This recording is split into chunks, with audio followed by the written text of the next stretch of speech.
منصب کے حساب سے جو شعری پیمانہ تو ایک ہے نا، ایک رائج الوقت شعری پیمانہ ہے جس پہ ہم کسی شاعر کو بڑا شاعر، کسی کو اہم شاعر، کسی کو ٹھیک ہے درمیان درجے کا شاعر ہم قرار دیتے ہیں. اس حوالے سے میں ان مشاعروں کو عالمی مشاعرہ صرف کہنے کی حد تک سمجھ پایا ہوں، لیکن میں اس کو کلی طور پر عالمی مشاعرہ کہنے میں مجھے تھوڑا سا تردد ہے. آپ دیکھتے ہیں کہ میں نام لیتا ہوں ایک شاعر کا، اعظم بہزاد جو ہے وہ سامنے کے اشعار کہنے والا شاعر نہیں تھا، لیکن اس کے اشعار کو لوگ پسند کرتے تھے، بے ساختہ داد دیتے تھے. وہ ایک لوگوں کی ذہنی تربیت ہوئی ہوئی تھی. تو اب بھی ضرورت ہے، ہو سکتی ہے تربیت. ان لوگوں کو بلائیے، ان کو سنوائیے شعر کو، اور گھریلو نشستوں میں خاص طور پہ ایسے شعراء کو پریفر کیجیے کہ جن کے اشعار میں تہداری ہے اور فکر کا عنصر ہے. تفکر بہت ضروری ہے، تفکر نہیں ہوگا تو پھر وہ سطحیت سامنے آ جائے گی.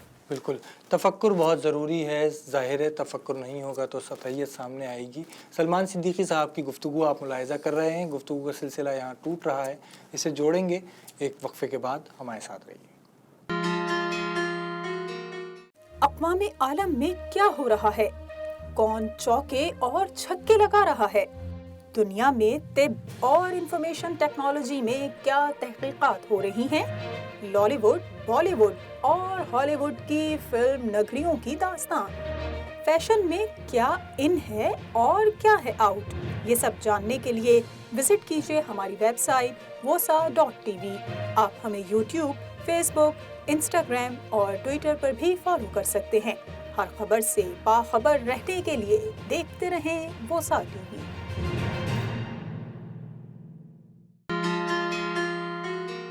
کتنی چھوٹی سی عمر میں سلمان، گھر سے نکلے تھے ہم بڑے ہو کر. محترم ناظرین، اس شعر کے خالق محترم سلمان صدیقی صاحب ہمارے ساتھ موجود ہیں. وقفے پہ جانے سے پہلے کچھ آپ کی زندگی کے آج کل کے ایام اور معاملات کے بارے میں بات چیت ہو رہی تھی. بچپن کی جانب چلتے ہیں کہ آپ کا بچپن کیسا گزرا، بچپن میں کیا شوق ہوا کرتے تھے؟ میرا بچپن مومن، جیسا کہ میں کہتا ہوں لوگوں سے، کچھ انٹرویوز میں میں نے کہا کہ جیسے پاکستان کے اور یا کراچی کی ایک عام متوسط کلاس کے فرد کا، بچے کا گزرتا ہے، ویسا میرا بچپن تھا. اور والد ہمارے گورنمنٹ ملازم تھے. اپنی بساط بھر انہوں نے، بہت بڑے عہدے کے آدمی نہیں تھے، لیکن انہوں نے اپنی بساط بھر ہم کو پڑھانے کی کوشش کی. اور ہم ماشاءاللہ 7 بہن بھائی، 5 بھائی 2 بہنیں، سب کو انہوں نے تعلیم و تربیت کے زیور سے آراستہ کیا. پھر یوں ہوا کہ بہت کم عمری میں میرے والد کا انتقال ہو گیا. میں انٹر کیا تھا میں نے، اور میرے والد کا انتقال ہو گیا. اس وقت میرے والد کی عمر 47 تھی. وہ ینگ ایج ہوتی ہے. تو اس کے بعد میں نے پھر BSc کرنے کے بعد کر لیا میں نے، اور میں پھر پاکستان سے باہر چلا گیا گھر کو سپورٹ کرنے کے لیے. یہ جو شعر آپ نے پڑھا تو یہ اسی حوالے سے اس زمانے کا شعر ہے کہ دست امکان میں دربدر ہو کر، کیا ملا اپنے آپ کو کھو کر، کتنی چھوٹی سی عمر میں سلمان، گھر سے نکلے تھے ہم بڑے ہو کر. میری عمر 21 سال تھی. اسی سال میں نے BSc کیا تھا کہ میں سعودی عرب کے ریگستان میں ملازمت کے لیے پروجیکٹ پہ چلا گیا تھا. میرا وہی شعبہ کنسٹرکشن کا. تو پھر جب میں وہاں گیا تو سمجھ لیجئے کہ وہ 77 کا سال تھا. 77 سے 87 88 تک 10-11 سال میں وہاں رہا. پھر وہاں جس کمپنی میں تھا، انجینئرنگ کی فرم تھی، اس نے مجھے، آرام کو ایک بہت بڑی فرم ہے سعودی عرب کی، عرب امریکن آئل کمپنی، ان کو میری سروسز رینٹ پہ دے دیں. تو وہ لوگ تو آدمی کو تربیت بھی کرتے ہیں نا، تو انہوں نے مجھے انجینئرنگ کے کورسز کروائے. اور اس طرح میں 2 سال کا کورس کروا کے انہوں نے مجھے انجینئر کا اسٹیٹس دیا، as a quality control engineer. پھر میں نے اس کے بعد وہاں مزید 6 سال کام کیا. تو گویا میں 10-11 سال وہاں رہا. اور اس کے بعد میں پاکستان، اس دوران والدہ کی طبیعت خراب رہنے لگی. انہوں نے کہا اب تم آ جاؤ چھوڑ چھاڑ کے. میں نے کہا بھائی ابھی تو پروجیکٹ پورا نہیں ہوا ہے. تو میں نے کہا ابھی سب کی شادیاں کرنی ہیں. کہیں گے نہیں سب ہو جائیں گی، تم آ جاؤ. پھر میں آ گیا. اس کے بعد یوں ہوا مومن کہ جیسے کہ ہماری اور آپ کے کلاس کے لوگ کرتے ہیں کہ ذمہ داریوں سے عہدہ برا ہونے کی کوشش کرتے ہیں. تو میں نے اپنے بھائیوں، 4 بھائی 2 بہنوں کی سب کی شادیاں کر دیں. یعنی ابھی میرے بچے انجینئرنگ، میرے بچہ 2 بیٹیاں ہیں وہ پڑھ رہی ہیں، BBA کر رہی ہیں. ایک بیٹا ہے وہ ابھی MBA کر رہا ہے. لیکن مجھ سے جو 4تھے 5ویں نمبر کا بھائی ہے وہ اپنے بچوں کی شادیاں کر چکا ہے. اب وہ پوتا پوتی نواسی والا ہو گیا ہے. لیکن میرے دوست مجھ سے کہتے ہیں سلمان تم نے جو کام کیا ہے پوری فیملی کو سپورٹ کر کے، وہ اس کا کوئی نعم البدل نہیں ہے. اس کا جو صلہ آپ کو ملے گا انشاءاللہ ضرور ملے گا. تو اس طرح اس دوران میں شاعری وائری بھی کرتا رہا. سعودی عرب میں رہتے ہوئے بھی میں یہاں چیزیں بھیجتا رہا. جنگ میں اخبار جہاں میں میری چیزیں چھپتی تھیں. پھر میں جب پاکستان آ گیا اس کے بعد پھر میں ادبی سرگرمیوں میں، جیسے کہ یہاں ہم سب دوست احباب اٹھتے بیٹھتے ہیں، ہم اس میں ہماری مصروفیت رہنے لگی. اور آہستہ آہستہ پھر وہ کرتے کراتے اس کے بعد پھر میں نے یہ سوچا کہ میں اپنا کوئی بزنس اسٹیبلش کروں. تو میں نے جیسے آپ سے پروگرام سے پہلے بات ہو رہی تھی کہ میں کیا کرتا ہوں, تو میں نے آپ کو بتایا کہ میں کنسٹرکشن کے کوالٹی کنٹرول اکوپمنٹس کا بزنس کرتا ہوں. تو وہ شعبہ میں نے چنا, تو اس میں اب چھوٹا موٹا بزنس اپنا کرتا ہوں. اس کو بزنس کرتے ہوئے بھی تقریباً 30 سال ہو گئے ہیں. تو اللہ تعالیٰ برکت دے. گفتگو میں ابھی آپ کی شاعری نہیں آئی کہ شاعری کیسے شروع ہوئی, شعر کی طرف کیسے گئے, کچھ ہمارے ناظرین کو بتائیے کہ کب منکشف ہوا کہ شاعر. یار پتہ کیا ہے کہ جب میں سعودی عرب نہیں بھی گیا تھا اور میں چھوٹا تھا, میٹرک سے تھا, تو مجھے تھا تو میں سائنس کا اسٹوڈنٹ, لیکن مجھے ادب پڑھنے کا بڑا شوق تھا. کہانیاں, ناول, افسانے جو اس سطح کے بچے کے ذہن کا مطابق ہوتے ہیں. پھر میں نے نظم کچھ تک بندی بھی شروع کر دی تھی. تو یہ گویا ایک وہ جو کہتے ہیں نا کہ بچپن سے ہی ایک یہ مرض لگ گیا تھا. تو میٹرک میں 9th میں تھا, 9th کے امتحان ہونے والے تھے, تو میں نے ایک تک بندی کی کہ وہ میں اسے اپنا پہلا کلام کنسیڈر کروں گا. یہ بات ہے 73-74 کی, شاید 72 کی ہوگی, میٹرک بھی کیا ہوگا میں نے, کہ ایک سال پورا گزرا, آئے امتحان سر پر, کی ہم نے سخت محنت اور ساتھ ہی دعا بھی, پھر جب نتیجہ نکلا یہ ہم نے اس میں دیکھا, ہم پاس ہو گئے تھے, ہم پاس ہو گئے تھے. یہ میرا پہلا کلام تھا. اور اس کے بعد کچھ نہ کچھ لکھتا رہا, بلکہ اس دوران میں نے کچھ افسانے بھی لکھے, لیکن پھر وہ معاملہ چلا نہیں. افسانہ لکھنے کے لیے جم کے بیٹھنا ضروری ہے, اور پھر نثر کے لیے ٹیمپرامنٹ بہت اچھا ہونا چاہیے آپ کا لکھنے کے لیے. شاعری تو آپ چلتے پھرتے کہیں جا رہے ہیں, راستے میں ذہن میں آیا, آپ نے پرچہ نکالا, لکھ لیا, تو ہو جاتی ہے. تو پھر مصروف زندگی میں سے وقت نکالنا ایک کاردارت تھا. تو بہرحال اس طرح میں شاعری کی طرف آ گیا. پھر شاعری کے 1-2 مجموعے آ گئے. پھر جیسے کہ آپ نے میری مضامین کی کتاب کا ذکر کیا, پھر میں نے مضامین بھی لکھنے شروع کر دیے, کیونکہ ایک وہ تھا, ذوق تو تھا نا. تو پھر کتابیں اب میری تقریباً 70-75 مضامین میرے لکھے ہوئے ہیں مختلف ادیبوں پر, مختلف کتابوں پر, جن میں سے 18-20 مضامین بڑے ادیبوں کے میں نے چن کر اپنی اس کتاب میں, جس کا آپ نے بھی ذکر کیا, نثر کی جو کتاب ہے, شامل کی ہیں اس میں, شعر ادب کے معمار میں. جی, آپ نے شاعری جب شروع کی تو گھر والوں کو سنائی تو پھر کیا رد عمل ملا, اور گھر میں کسی کا شاعری سے کوئی تعلق تھا؟ گھر والوں نے کوئی نوٹس نہیں لیا. یار کہاں نوٹس لیا جاتا ہے, وہ بس ٹھیک ہے, اچھا ہے, بس صحیح ہے, کس چکر میں پڑ گئے, وہ جو ایک معاملہ تھا. اس زمانے میں تو زیادہ تھا, آج پھر کچھ بہتر ہے صورتحال.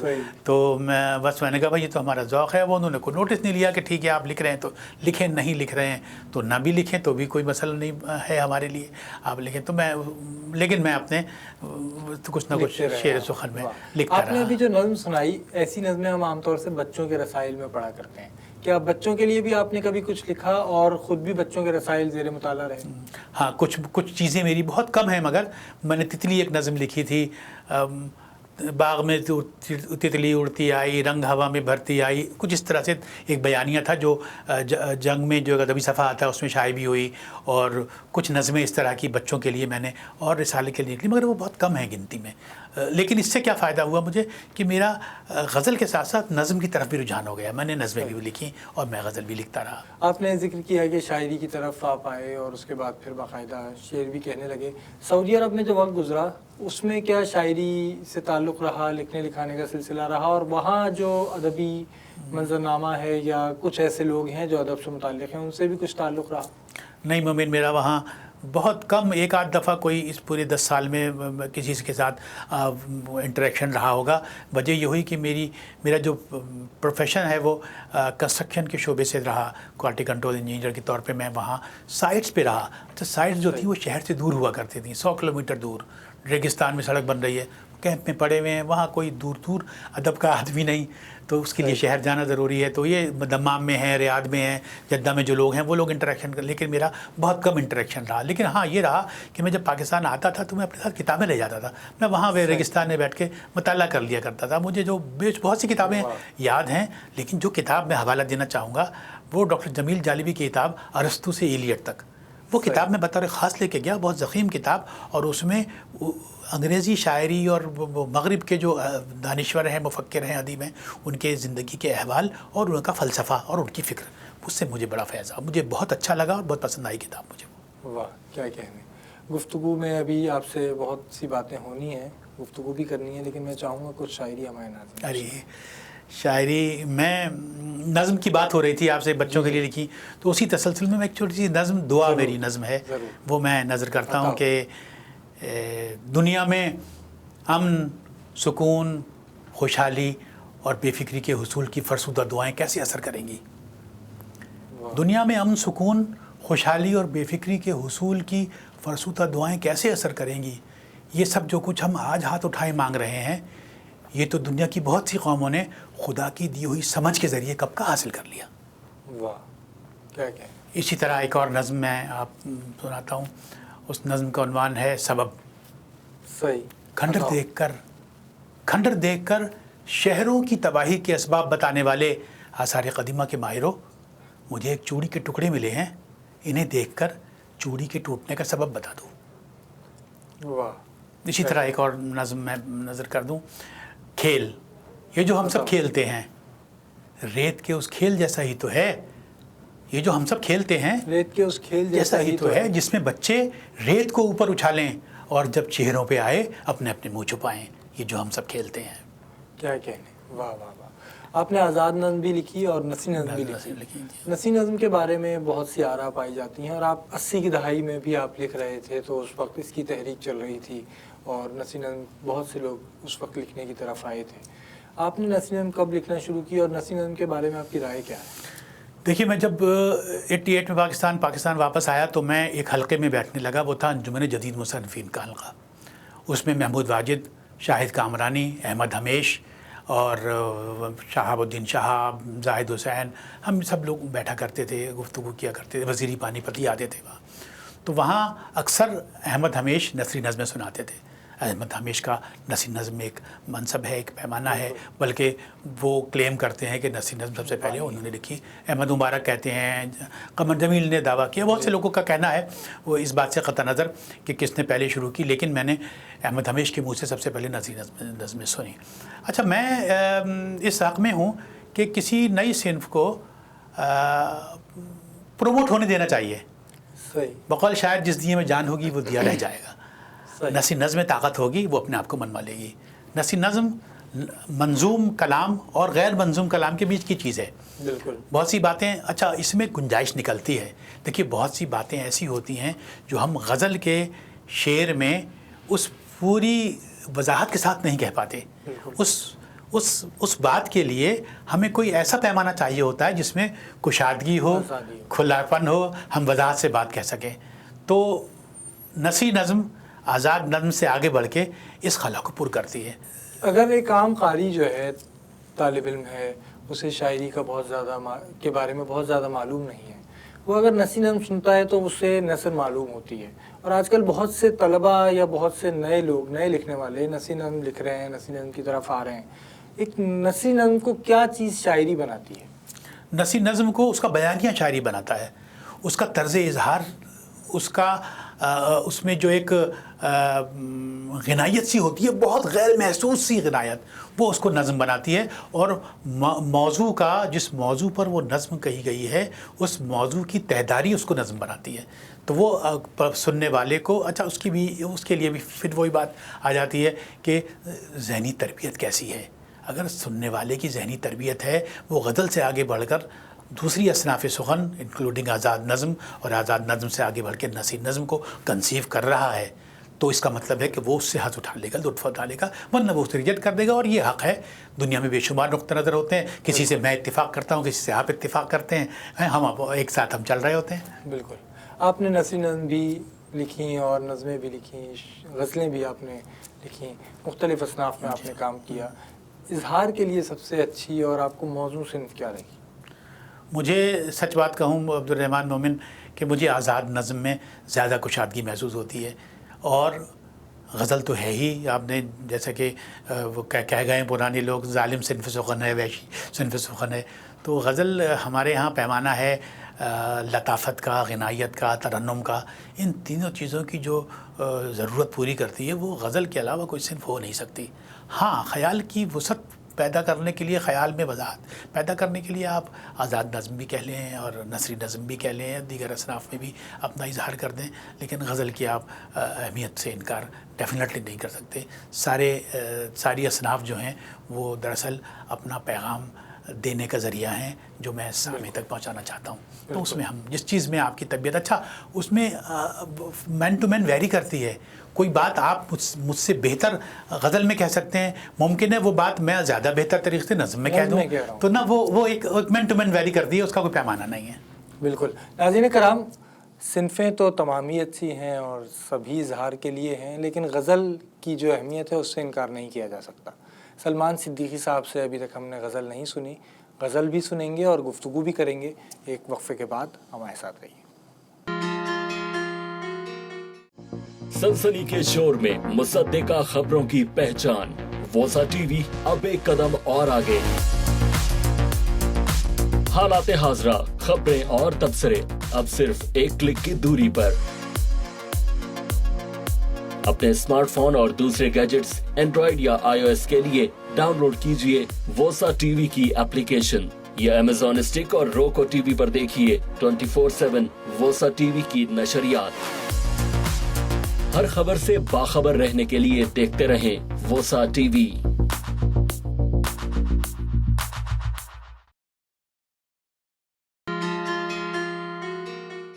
محترم ناظرین, پروگرام ادب ادیب میں وقفے کے بعد خوش آمدید.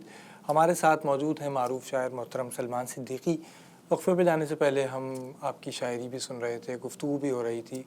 ابھی تک ہم نے یہ ذکر نہیں کیا کہ شعری منظرنامے پر آپ کیسے آئے, چونکہ آپ کے گھر کا تعلق یا گھر میں یا ارد گرد آپ کے کوئی شاعر نہیں تھا, تو آپ کو اس منظرنامے پہ لانے میں کس نے کردار ادا کیا؟